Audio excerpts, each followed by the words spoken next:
Thank you, Ben, and hello, everybody from around the world to our host of Ease America's panel on esports and traditional sports. As Ben mentioned, I am Matt Traub, managing editor of SportsTravel magazine, which puts on the annual Teams Conference that later this year will be held in Oklahoma City, Oklahoma, with our partners at the United States Olympic and Paralympic Committee. We also held the inaugural Teams Europe in London earlier this week, as well as last week's Esports Travel Summit in Daytona Beach, Florida, where I was able to discuss this topic with experts from NASCAR and iRacing. And today we're going to discuss this topic from a global view. And as big tech buys into gaming and traditional sports partner with esports, what does this mean for major events in the Americas and worldwide? What is the esports community doing to foster DEI? And what do the platforms and networks of the future look like? And what does this mean for major events? I'm joined today by a panel of experts. Gabriel Chan is Director of Communications at the Global Esports Federation. Beng is the Secretary General of the World Baseball Softball Confederation. Yao Williams is Vice President of Global Partnerships for ESL Gaming. And Ian Verchere is co-founder and Chief Executive Officer of Session Games. Yao, I'd like to start with you, and I'll go with probably a pretty broad topic, but I'll start with you and then everybody else can join in and give their thoughts. Why do you think esports is growing so quickly, and what's the appeal to young people? Yeah, well, first, I definitely want to thank you for having me. One immediate thought that came to mind was esports has from the onset been a disruptor, right? I mean, you think about even from a media perspective, traditional sports typically live on linear TV. Esports started on digital, right? So we had the opportunity to meet millennials, Gen Zs, where they already were. I mean, we all talk about, and obviously, I'm sure it exists globally, but definitely domestically in the U.S., cord cutting is real. People are getting rid of their cable providers, and they're finding other creative ways to watch and stream their favorite shows, their favorite things. And obviously now you have the top media distributors that are accommodating that, right? Hence why you now have every top company have a Sky Sports app or a whatever app, right? So I think that was the biggest thing, is being able to what was native to our fans and our consumers isn't really native to traditional sports. So I think that's what really helped from the beginning kind of appeal to kind of younger people, or this younger audience that we're speaking of. Anybody else on the panel have their thoughts on the topic? Ben, go ahead. Yeah, well, I think, generally it started as gaming, but I think a lot of the traditional sports, it was already an expanding field.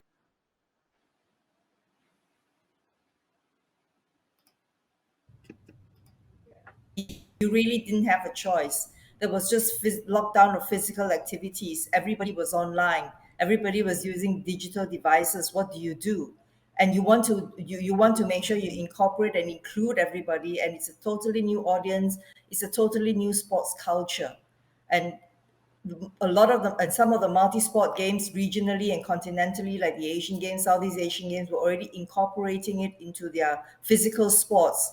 And we don't call them gamers, we call them athletes. So it was just a natural progression, but the pandemic sort of fast forwarded everything. Gabriel, how do you think sports and esports might learn from each other, and what do you think the future holds? Well, I think generally a pickup of what Beng Choo and Yao has mentioned as well. I think gaming, in a lot of ways, appeals to the young people, especially your Gen Zs and the Gen Alphas, right? Because they are the first generation that were entirely born and shaped in the 21st century, right? So they are so used to everything digital, and I think a lot of times we talk about how we want to encourage people to still remain active. There are a lot of talks about playing games. Kind of like get people stuck at home kind of thing. But like what you mentioned, what we witnessed over the past couple of years as well. We're seeing a lot more ideas where we start to see convergence of traditional sports and esports, and also at Global Esports Federation as well.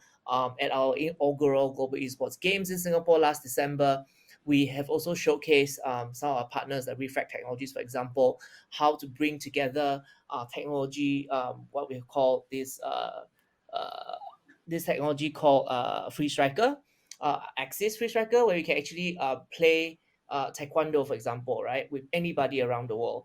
So that kind of like opens up a lot more opportunity for people to remain active, and you can a lot more inclusive as well for people from different ages and different genders as well. Ian, what are your thoughts on this issue?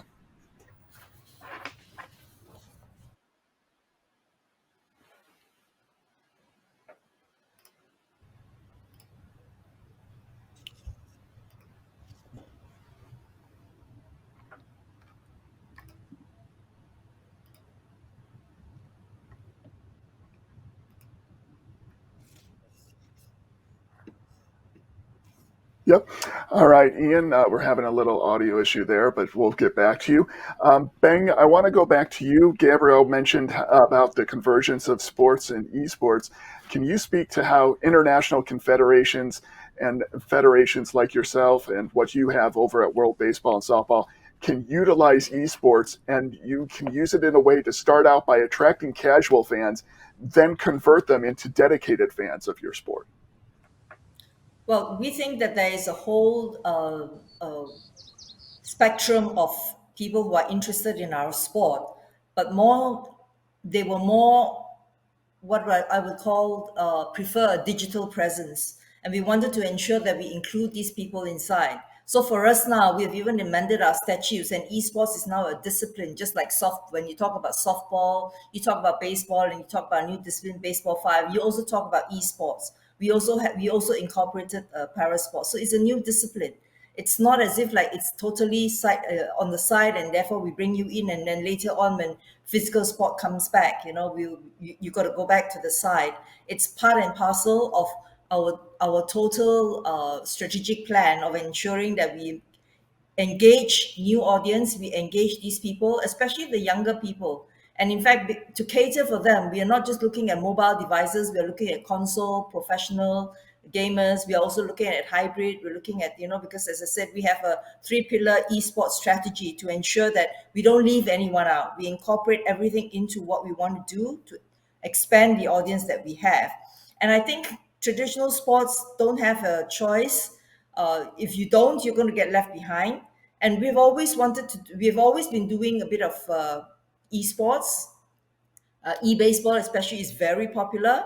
And as you can see, even the IOC, has licensed the first ever Olympic virtual series, and we were very fortunate to be invited. And we were very fortunate that e-baseball ranked the highest in terms of participation. So that has fast-forwarded our plan to do what we call a virtual World Cup baseball.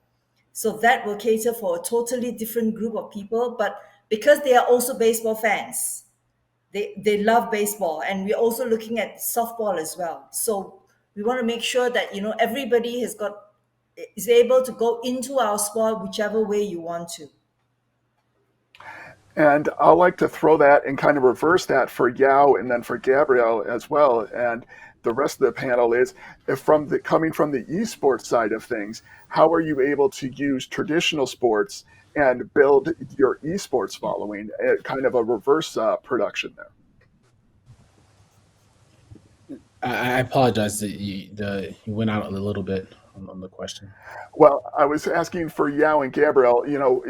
Obviously, Beng Choo was talking about how World Baseball and Softball can utilize the esports side of things to attract fans to their space. How does the reverse work for publishers and for gamers on the esports side of things, in terms of having baseball fans and Ian as well, baseball fans that may not have been involved in esports previously, but now are dedicated into the space?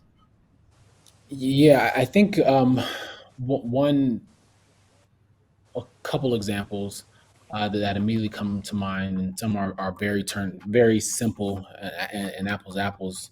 Um, is obviously the FIFA landscape, the 2K NBA 2K landscape, where you have um, basketball fans or football fans that are now playing the game, and there's a mass participation rate. In addition to that, you have actually athletes um, that are professionals within those particular sports playing the games as well. I think in addition, have kind of this, which is slightly different, is like Rocket League Championship Series, right? So you have, which is basically, for those that are not familiar, it's essentially soccer or football with cars. So it's very easy to understand. It's not a multiplayer game, but we're finding kind of these traditional sport fans finding an interest and being keen to learn or play those particular types of games. Ian, what are your thoughts on this subject? Obviously, from the gaming point of view, you're able to have a whole lot of crossover. Indeed, and in fact, I've had a dual role for a while. I've been serving as the race director or the head of esports for FIS, which is the governing body of ski and snowboard competition. And as a former professional athlete and a longtime gamer, it's been an interesting opportunity for me to actually, set on snow a race course in real life in one career, and then virtually set the FIS Esports Alpine World Championships that we held on a 3D virtual representation of the actual Alpine venue in Cortina d'Ampezzo, just in northern Italy. So that intersection was really exciting and great opportunity to cross promote. Um, the to speak to some of this other aspects of this, though, what I think is important is um, the accessibility or the introduction of a sport to an audience that may not otherwise have access. And I'm using alpine skiing as an example. That it requires mountains and snow, and there's certain socioeconomic pressures that limit it for a large number of people. I think that opportunity for somebody to try some sort of on snow competitive aspect and get a feel for it, that may spur an interest and grow. We have some data that shows that more than half of the people that tried this our esports ski racing game for the first time were very likely now to seek out information or news and to follow on to the actual events of the real sport. So that opportunity has been quite exciting for us. Ian, I'd like to stay with you for a second here and go back to something that we were talking about earlier. What do you think the appeal to young people for esports are? And also, what do you see as the role of mobile gaming as sports and esports continue to converge further? Yeah, I mean, I'll go to the latter part first, if that's okay, Matt. I think that what mobile does is it offers, again, to speak to accessibility, that the infrastructure required in the same way that we talk about, soccer as being or football as being the world's game. It requires some flat ground and a round object and your feet to kick around. And it's no coincidence that is as a wildly participatory and beloved sport worldwide, whereas 12-meter yacht racing requires a whole different level of cost. And what mobile does in terms of esports is and the way we frame our games as socially competitive. So they're not necessarily 10 on 10. It's very hard to see little dots, 22 people running around on a screen, for example. We look at the opportunity to use mobile as a way to introduce people to the socially competitive nature of esport, so that you can, Matt, for example, you might wake up you're in Salt Lake, you're only an hour away from me, but say Yao, for example, or Beng could wake up in the morning and see that I had beaten their time, or I've beaten their best trick if I was a skater or a snowboarder, and then they would go, oh, that Ian has beat me, so I'm going to go and compete against him. So we can do this both asynchronously and synchronously. And the amount of expense, and there are 2.5 billion people in the world that identify as mobile gamers. that this idea to introduce people to sort of open the esports funnel up wide as possible to get people, the input into social competitive gaming, which may eventually lead to, the sort of high end, $10,000 PC inside the stadium, et cetera, that stuff. But there has to be some form of intake, and I think that's what for us anyway. That's what mobile really offers. And Gabriel, I want to follow up on something. Or go ahead, Yao. Go for it. Yeah, sorry, just to chime in on that. At ESL, we're very bullish on mobile as well. We recognize, as Ian mentioned, there's more people with smartphones than PCs and consoles. And obviously, when we think about growing esports or gaming globally, we think about markets such as the Indonesias of the world, the India, Africa, etc. I think in addition, and to that, we recently partnered with Qualcomm to pretty much help us build out our mobile gaming platform. So now it used to be called the Mobile Open. Now it's called the Snapdragon Pro Series, where we have tournaments globally around various mobile games. And for Gabriel and Beng Choo, something that Ian and Yao have touched on, I want to dive in a little further with you two of you, is the ability, as Ian mentioned, to be able to do it at any time in the world, to bring in worldwide audience. You're able to, instead of, baseball and softball, I love both those sports, but you have to play them. You have to be in one site at one time. The ability to be able to do it across time zones, across different continents. What does that do for Gabriel, obviously with the esports side of things, but also Beng Choo as an international federation, and broaden your reach? I think let me just start here first, yeah. So I think when it talks about esports, I guess when we organize tournaments, there are obviously the ones that we do online and offline. But by and large, it's a congregation of a lot of players coming together. For example, what we're doing right now, we are less than 40 days away from our first ever Birmingham Esports Championships. So that's going to run concurrently with the Commonwealth Games in Birmingham itself. So the different countries and territories under the Commonwealth have already participated in the national selections.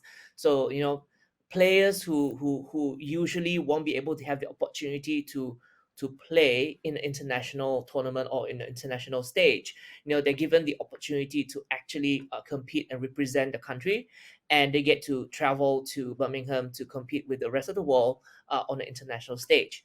So that kind of opens up a lot more new opportunity. I think something that Beng Choo mentioned earlier on as well, in terms of talking about DEI, right, diversity, equality, and inclusion.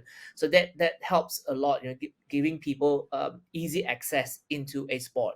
So whether it's something what we call a fantasy property, right, typically associated to esports or gaming, or it's something that is a traditional sports in an electronic format, that sort of opens up a whole new world and a lot of opportunities that the possibility is really quite limitless in that sense.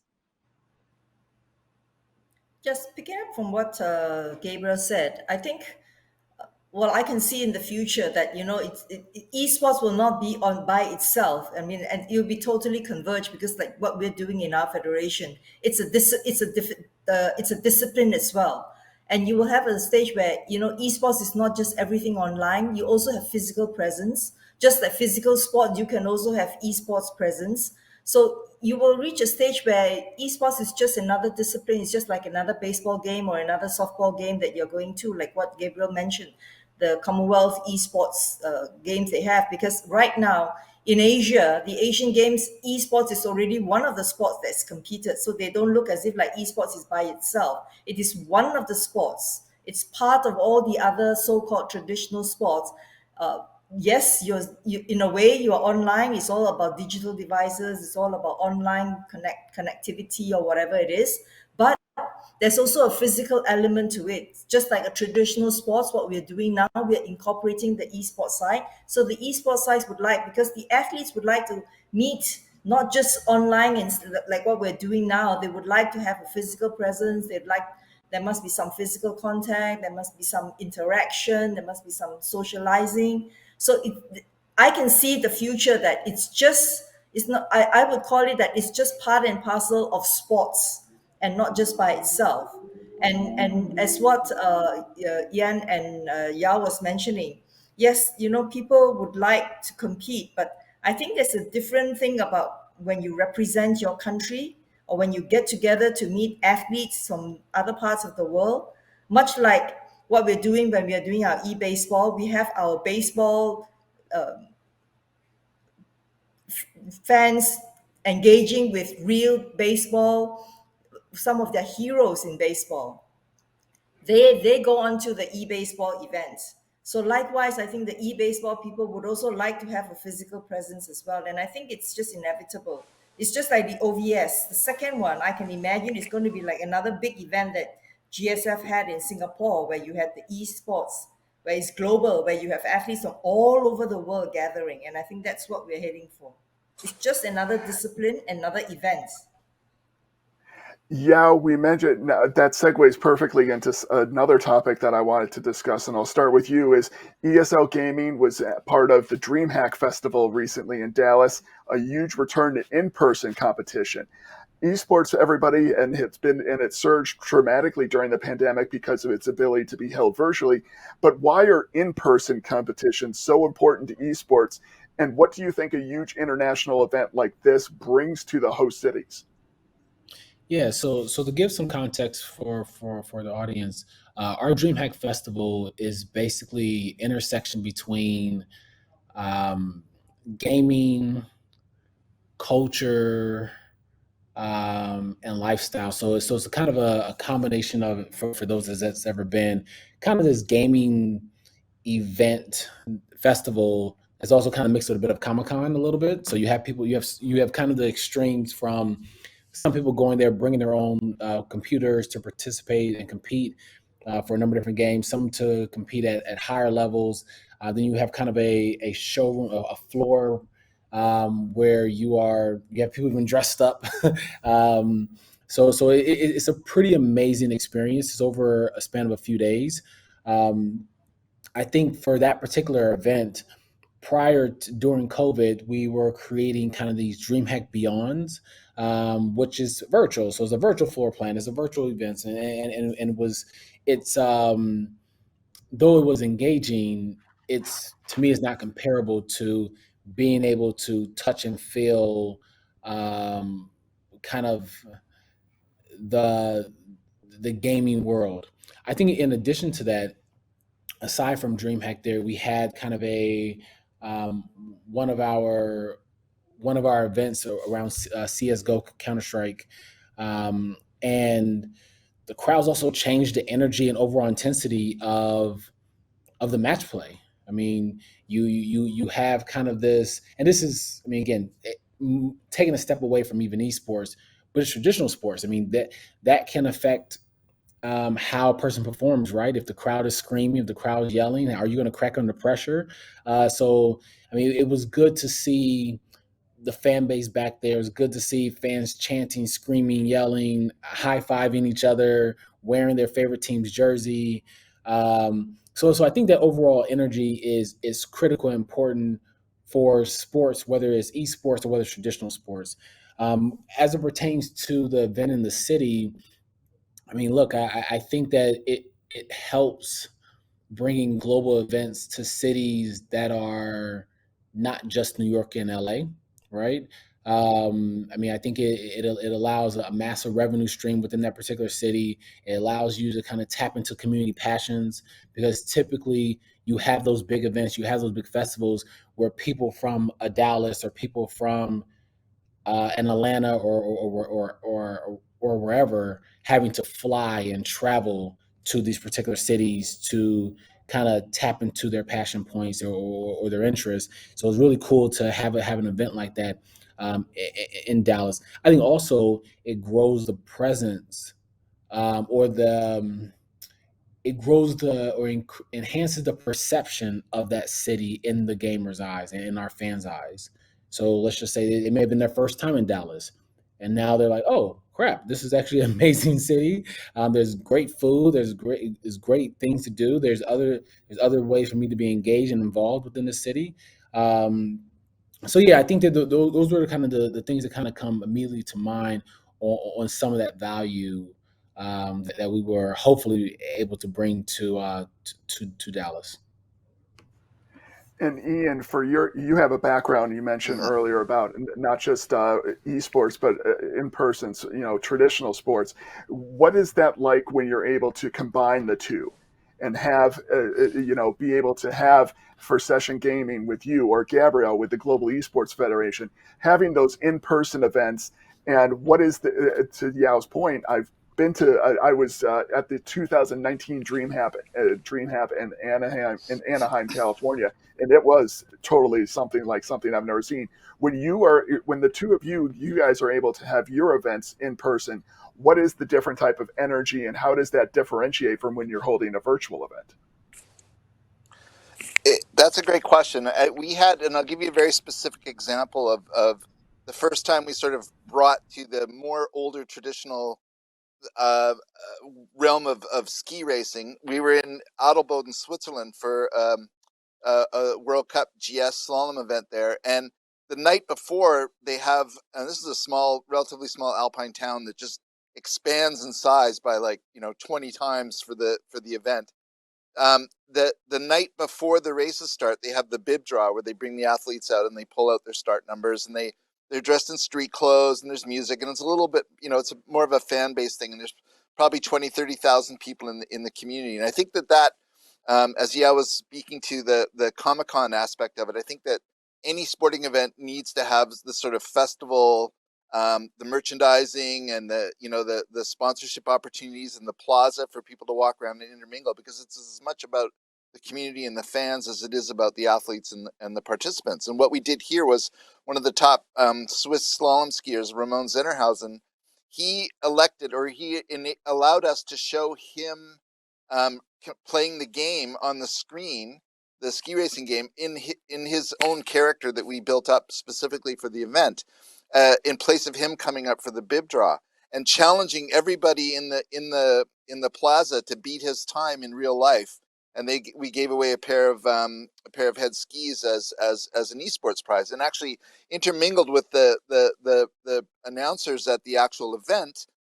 They were announcing times for the esports, so they post up on the big screen, who was in the lead, and it was quite interesting to see these very, within the ski community, these really well-known names and stars, and then it would switch over, and there was people with gamer tags and stuff like that up there, and people, when we showed some of the replays, and I was up all night downstairs in the race office editing video and stuff like that, but to see some of these highlight reels come up and the crowd reacting in a very positive and exciting way was really exciting. It started to it began to feel for me that this opportunity to cross the streams between the real world and the virtual world, as far as social competition goes, was really exciting. It was a great event and super fun.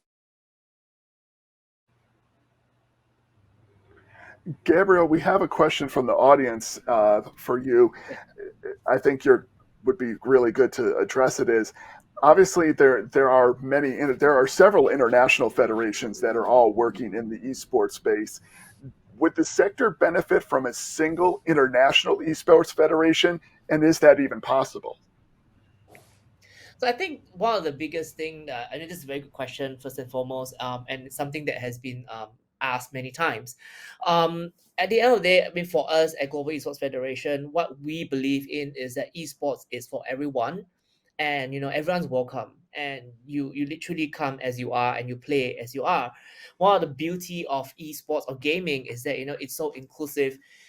Whether it's a fantasy property games, or it's something that is more sports driven in that sense. You can be anybody in that sense, regardless of your age, your gender, or your where you come from, and you can easily play, and you get to play with people from around the world.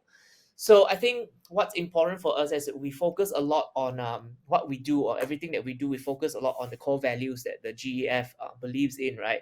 Equality, fair play, diversity, inclusion, and of course innovation, right? So we believe, that we all work together as a community. We listen to the people who we work with or who we play with, whether they're the players, the athletes, the publishers, developers, or people, our partners as well. And I think what we hope to achieve in the longer term is to come up with some best practices and a framework, for everyone to sort of follow, to promote safe gaming and responsible gaming in that sense. So I don't think we are necessarily looking at being the one or the only organization that sort of like control the industry. I think that is definitely not what we're looking for. It's more of a collaborative model that we're looking at as a convening platform, for different stakeholders to come together and for us to grow esports together. Yeah. Yao, how can esports create opportunities for participation and progression within the DEI space, especially given the emphasis throughout sports on that subject? Yeah, I think that there's a few things that can be done. Before we get into DI, but more about mass participation, we've created kind of this pyramid model where it's basically a zero to hero model, where we firmly believe we created a space where everybody can be somebody, and you started kind of the bottom of this pyramid is the casual gamer, right? And that is myself, somebody's son, whoever, that are participating across a number of different games, that are just playing on just for fun. Then you have this next level of gamers that are like they're casual gamers, but they're pretty good. um, and then you have the top tier of that, where it's the professional esport athletes, right?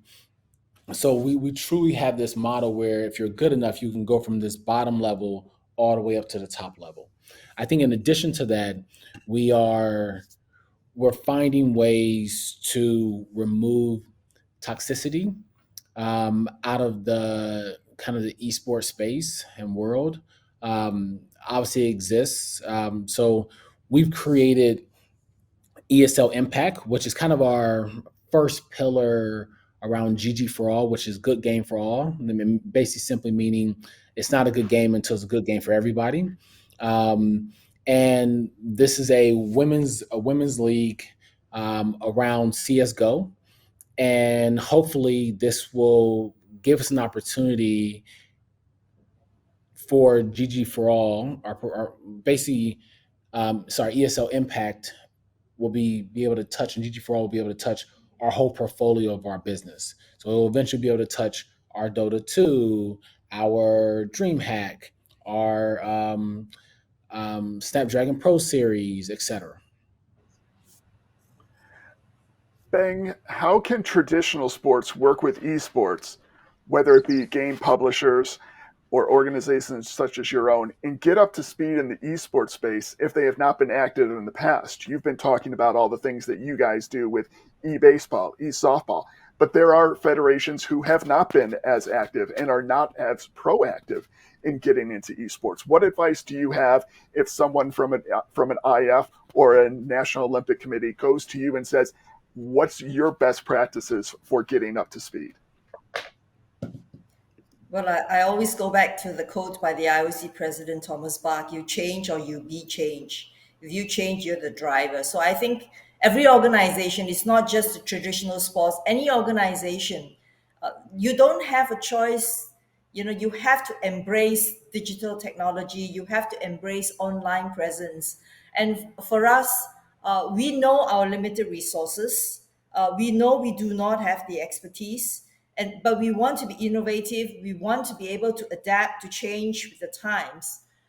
Therefore, we are open, and in fact, we work with the gaming publishers, some of the best in the world, to work on our three pillars. And each pillar has got a different gaming publisher. So if we don't do this, one of the interesting things that Gabriel says, that it's not just one organization. If you don't do it, somebody's going to do it. And if you want to be one of the federations or one of the organizations that's known to be all inclusive, you want to include everybody, then you have to make sure that you come up with new events, you come up with new products, you come up with new ideas, that you are able to embrace a new audience, you're able to create what we will call a new sports culture, so that people come to your sport. One way to grow a sport is to ensure that you embrace the new audience. And I think it's not just the young people that do the gaming on mobile. You have the professional gamers, like what Ian mentioned and what Yao mentioned. You have a lot of professional gamers. So how do you cater for that? And then you have this, like, I'm in Malaysia, Gabriel's in Singapore, and Yao's in New York, and Yan is somewhere else. So how do you get all of this? Okay, maybe why don't we look at a hybrid or virtual reality, and all of you can come together to play as a team. And I think one very important thing is that traditional sports will always be there, because you have to understand that there's a significant number of people in this world that do not have access to online technology. They do not have access, even to a simple mobile connection, or even internet connection. Therefore, traditional sports, be able to go out there and kick a ball on the field, even if it's not a proper field, that's important. So you make sure that you don't leave them out, but at the same time you have all, because like, for example, Tokyo Olympics taught us that you have to you can't go and watch the sport. You either have to stream it, or you have to go online, or you have to watch it on television. So you have the fans that go online now, and therefore they're a bit more used to it, and they're happy doing that. You may have a lot more armchair fans and supporters now compared to physical fans. So how do you do that? So any organization, not only in sports, you have to be able to adapt to the changes. And I think, as I mentioned right from the beginning, the global pandemic has put a spotlight on online presence and digital technology and innovation in that field. And even the gaming publishers are doing that. Even the people who give you all the search engines are doing that. So organizations need to move forward. Otherwise, somebody else is going to do it. And for the rest of our panel, from the aspect that you all have, and obviously Ian being part of both sides of things in the past as well, when you have international federations come and they say we want to be more in the esports space, what are some of the things that you need from them to be for the partnership to be successful?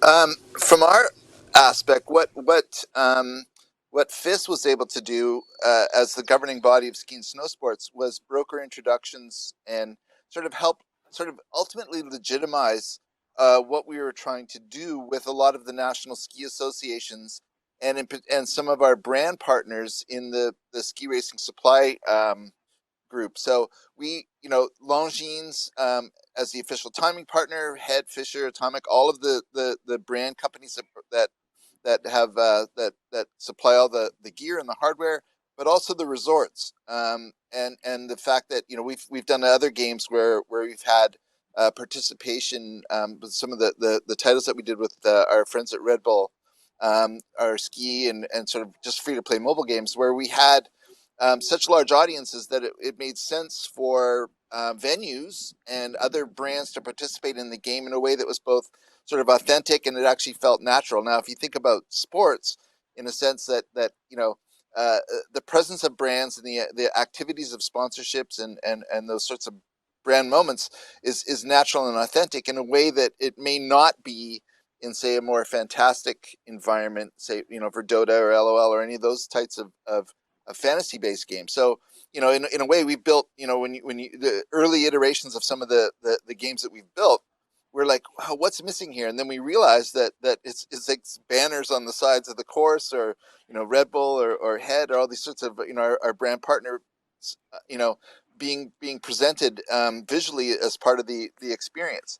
So that that once you sort of integrate all of that sort of aspect of it, it begins to feel more realistic and whatnot. So I think that participation of the governing body gives you that access. Now it's different for every single one. I acknowledge that, but certainly having the athletes involved and having that as sort of your card to introduce this essentially new approach to social competition in gaming, it gives you that sort of legitimacy and people, once they look at who you are, and we all used to work at EA and all these other sports, and I've worked with Major League Baseball and things like that. So it gives you that legitimacy to go in and perhaps open doors that would not necessarily be open to you if you went in there as like, hey, I'm a gamer.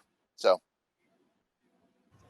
And Gabriel, from your point of view, what is it when you're, Ian touches on something, the sponsorship side of things, where what the ability for, what do you talk to when you talk to sponsors, the ability to sell them on, here's all the very different backgrounds, demographics that they can be exposed to when they're sponsoring an esports event, in addition to traditional sports.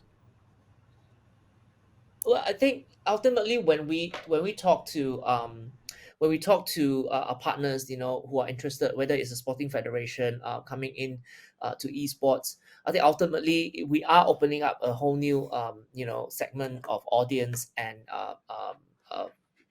audience to engage with, that really sort of help them to tap into a whole new different demographics, as you mentioned, right?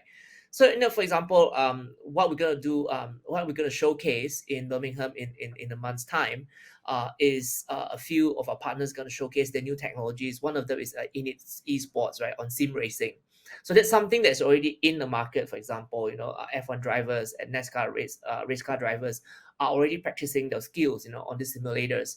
So this is also a one way for us to introduce a sport that is typically less accessible to the masses, but in a digital format. It gives a lot of people the ability to actually get into it, a bit more relatable and less threatening way for everyone to in both industry to kind of get into into esports in that sense. Yao, as we're running into the last 10 minutes or so of our panel, where do you see the esports space developing in the future, and where do you see more convergence potentially happening between esports and traditional sports? Yeah, I think as Ian mentioned earlier, and what we touched upon, I think the next trend within esports is mobile. I feel it's the fastest way to grow the space, to connect the dots, to penetrate markets that haven't been tapped into. And granted, there's even going back to the question that you just asked, Gabriel, there is even partners that will be able to help build the industry. So beyond just, hey, look, just slapping a logo. You talk about, that was our rationale around partnering with Intel 10 plus years ago. It's our rationale around partnering with Qualcomm, because beyond, hey, yeah, this is a cool brand, but hey, how can you help us? How do our visions truly align to get us to that next level? I think from a connecting the dots between esports and sports, the cool part is this generation of athletes, they grew up playing video games. They grew up gaming. So they are on their spare time playing, right? There's very famous footballers, i.e. A Neymar that's playing Counter-Strike and has his own channel, and and you'll see him participating, and then he'll go play a football match the next day, right? So I think you're going to see kind of that connection become more and more seamless as the years goes on, because this is that generation. Ian, the dominant esports titles are wholly owned IP by game publishers. They can alter the rules at will. They can sunset titles at any point. What's the risk versus benefit of working with a real sport compared to a fantasy property when it comes to esports? That's a good question. I mean, and the example I would use would be arguably the difference between professional wrestling and wrestling in general, or Greco-Roman, or whatever you see the Olympics. It's professional wrestling, like World Wrestling Entertainment, is essentially its own self-governing body. The characters everything about that promotion or that federation is basically entertainment IP, and they can change the rules, they can do whatever they want, and in a sense, Riot and Epic and the companies that have created and built the sort of the de facto sort of esports, PUBG, League of Legends, Dota, they're under, I mean, you can't make basketball or baseball go away. I mean, there's always going to be gloves and balls or some, but these companies own these titles. So the publishers are actually the governing bodies of these particular sports. They can nerf characters, they can change the rules, they can create new backgrounds, they can just say, well, we've made our money and we're done here and we're going to go home. So that's the real difference. So I think that there's always going to be that, but I think just parents who are like, I'm gonna put my son in an esports development camp. By the time they graduate, that game may no longer exist. I mean, obviously the mechanics of FPS and stuff may continue to exist, but I think that's one aspect where the federations and real sports can intersect with esports, which is to provide this sort of like connection between what's actually going on there, these established sports and these more mature sort of competitive things, and the idea of onboarding people in a way that feels good. So like I can, I know that baseball will be around, and if in the next decade, and same with soccer and skiing and stuff like that. So those are good opportunities to do that. Just people need to be aware that these games are essentially fantastic. They are original creations, and that the ownership and the governance of those particular titles is wholly dictated by the companies that created and own them. And Beng and Gabriel, we have about a minute or two left. I want to get your thoughts on the same thing that I asked Yao. As traditional sports and esports continue converging, what will be next on the frontier from the viewpoint, Beng, Choo, as someone who's working as part of an international federation, then Gabriel from the esports side of things? Well, I think for an international federation, the innovation and the adaptation is very important, because you're also talking about new revenue streams, new audiences, and new opportunities. And people need to think, not just outside the box, but way outside the box, because I think, as I said, the global pandemic has put a spotlight, and a lot of federations have found themselves like, if your events are closed down, what do you do? So you need to start looking at something that will work and that will sustain you. It's not just a question of maintaining what you have, but sustainability in the long term is very, very important.